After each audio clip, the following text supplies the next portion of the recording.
Hello movie lovers, నమస్తే, welcome to సినీ దావత్. మనకి స్క్రిప్ట్ మీద కనిపించేదే సినిమా కదండి.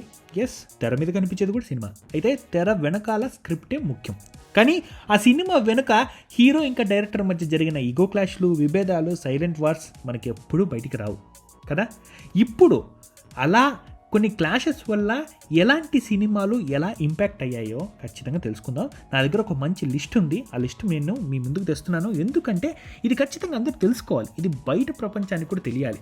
ఇలా క్లాషెస్ రాకుండా, ఈగో క్లాషెస్ రాకుండా, క్రియేటివ్ డిఫరెన్సెస్ రాకుండా సినిమాలు ఉంటేనే బ్లాక్ బస్టర్ హిట్ అవుతాయి. ఈరోజు హీరో డైరెక్టర్ మధ్య విభేదాలు ఉన్నా ఎలా ఆ సినిమాలు మారిపోయాయి, ఆ విభేదాల వల్ల ఆ సినిమాలకి ఎంత ఇంపాక్ట్ వచ్చిందో కొన్ని రియల్ ఎగ్జాంపుల్స్ ఇప్పుడు మనం తెలుసుకుందాం. మొదటగా అజ్ఞాతవాసి సినిమా. ఎస్, ఈ సినిమా రిలీజ్కి ముందు హైప్ పీక్స్లో ఉంది.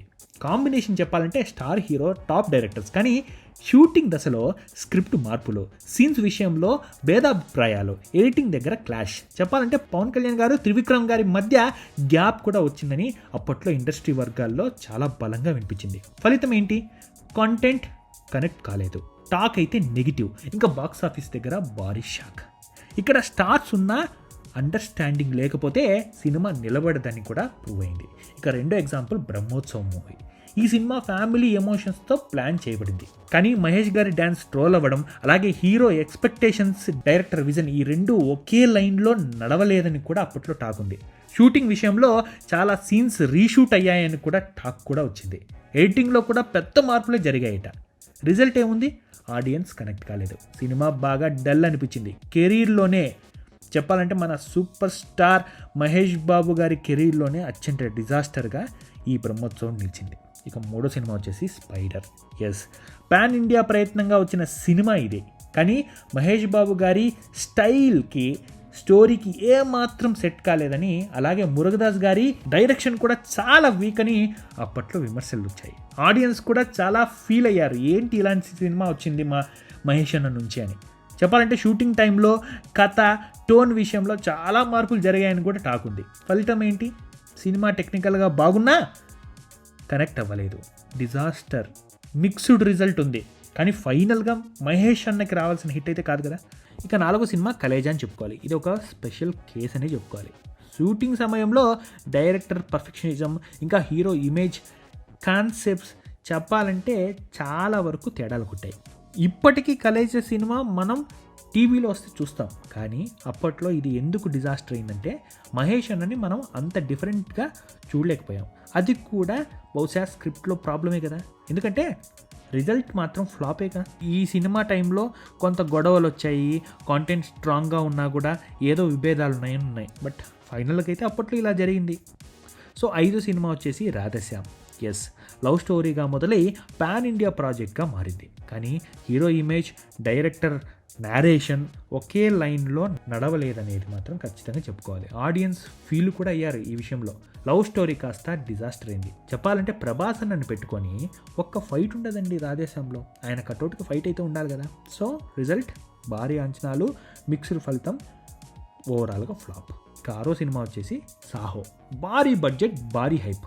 కానీ షూటింగ్ ప్రాసెస్లో స్క్రిప్ట్, ఎడిటింగ్ దగ్గర చాలా మార్పులు జరిగాయనేది కూడా అప్పట్లో టాక్ ఉంది. ఫలితం ఏంటి? స్టైల్ ఎక్కువ ఉన్నా కూడా ఎమోషన్ తక్కువ అని ఫ్లాప్గానే మిగిలింది. ఎస్, ఉన్న విషయం చెప్పుకోవాలి. ఇక ఆచార్య. ఎస్, మన మెగాస్టార్ చిరంజీవి గారి ఆచార్య. స్టార్ కాంబినేషన్ ఉన్న కథ చాలా బలహీనంగా ఉందని, మరియు ఎగ్జిక్యూషన్ కూడా సమస్యలు ఉన్నాయని, స్క్రీన్ ప్లేలో సాగతీత సినిమాని చాలా దెబ్బతీసిందని కూడా మనకు తెలుసు.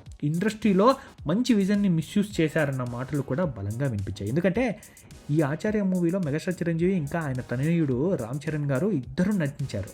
ఎంత సూపర్ హిట్ చేయాలి ఈ సినిమాని, ఏమో ఉండి అలా అయిపోయింది. అది కూడా కైండ్ ఆఫ్ క్రియేటివ్ డిఫరెన్సెస్ కదా. ఇక ఎనిమిదో సినిమా వచ్చేసి వి. ఎస్, డిఫరెంట్ కాన్సెప్ట్తో వచ్చిన సినిమా. కానీ హీరో నాని ఇమేజ్కి, డైరెక్టర్ స్టోరీ ట్రీట్మెంట్కి ఒక రేంజ్లో క్లిక్ కాలేదు, అంటే వాళ్ళకి సెట్ అవ్వలేదని. రిజల్ట్ ఏంటి? ఆడియన్స్ కన్ఫ్యూజ్ అయ్యారు. మళ్ళీ మిక్స్డ్ టాక్. సినిమా వచ్చేసి అలాగే అయింది. ఇక తొమ్మిదో సినిమా వచ్చేసి శాంకుంతలం. ఎస్, మైథాలజికల్ ఫ్యాంటసీగా భారీ ప్రయత్నం చేశారు. విజువల్ ఎఫెక్ట్స్ పూర్గా ఉండడం, ఇంకా గుణశేఖర్ గారు భారీ సెట్స్ వేయించడం. చెప్పాలంటే ఈ సినిమాకి ఎక్కువ ఖర్చే పెట్టారు. కానీ విజువల్స్, నారేషన్స్, పర్ఫార్మెన్స్ మధ్య గ్యాప్ ఖచ్చితంగా స్పష్టంగా కనిపిస్తుంది. అందుకనే ఈ సినిమా కూడా అంచనాలకు అందుకోలేకపోయింది. మధ్యలో కూడా చాలా క్రియేటివ్ డిఫరెన్సెస్ వచ్చాయంట. అందుకనే ఈ సినిమా కూడా అలాగే తయారైంది. ఇక 10వ సినిమా వచ్చేసి ఇండియన్ 2. ఎస్, లెజెండరీ సీక్వెల్నే చెప్పుకోవాలి ఈ సినిమా. అప్పట్లో భారతీయుడు మన తెలుగులో బ్లాక్ బస్టర్ హిట్, అవునా కాదు? కమల్ హాసన్ గారు ఏజ్కి ఏమాత్రం సెట్ కాని పాత్రలో ఇక్కడ నటించారని, ఇంకా స్టోరీ కానీ, ఆయన ఎనర్జీ కానీ, డైరెక్షన్, టోను, కథ, షేపింగ్ అన్నీ కూడా డల్ ఉన్నాయని ఏదో క్రియేటివ్ డిఫరెన్స్ వచ్చింది శంకర్ గారికి, కమల్ హాసన్ గారికి. ఎందుకంటే ఈ ఇండియన్ 2 చాలా ఏళ్ళు నడిచింది. క్రియేటివ్ డిఫరెన్సెస్ వల్లే కదా అన్నేళ్ళు నడిచేది. అందుకే ఈ సినిమా రిజల్ట్ కూడా అలాగే ఉంది, డిజాస్టర్ అని చెప్పుకోవాలి. సో అదండి పరిస్థితి. ఇప్పటి వరకు చెప్పింది 10 సినిమాలు. సో ఈ 10 సినిమాలు ఒకే విషయం చెప్తున్నాయి. హీరో డైరెక్టర్ మధ్య పూర్తి క్లారిటీ, నమ్మకం, కోఆర్డినేషన్ లేకపోతే కథ దారి తప్పుతుంది, సినిమా టోన్ పూర్తిగా మారిపోతుంది, ఆడియన్స్ డిస్కనెక్ట్ అవుతారు. సో చెప్పేది ఏంటంటే ఫైనల్గా స్టార్ పవర్ ఉన్న సినిమా నిలబడదు. సినిమా అనేది ఒక్కరి విజయం కాదు, ఒకరి ఓటమి కాదు. అది ఒక టీం వర్క్, టీం జర్నీ. ఆ జర్నీలో ఈగోలు ముందుకు వస్తే సినిమా వెనక్కి వెళ్తుంది.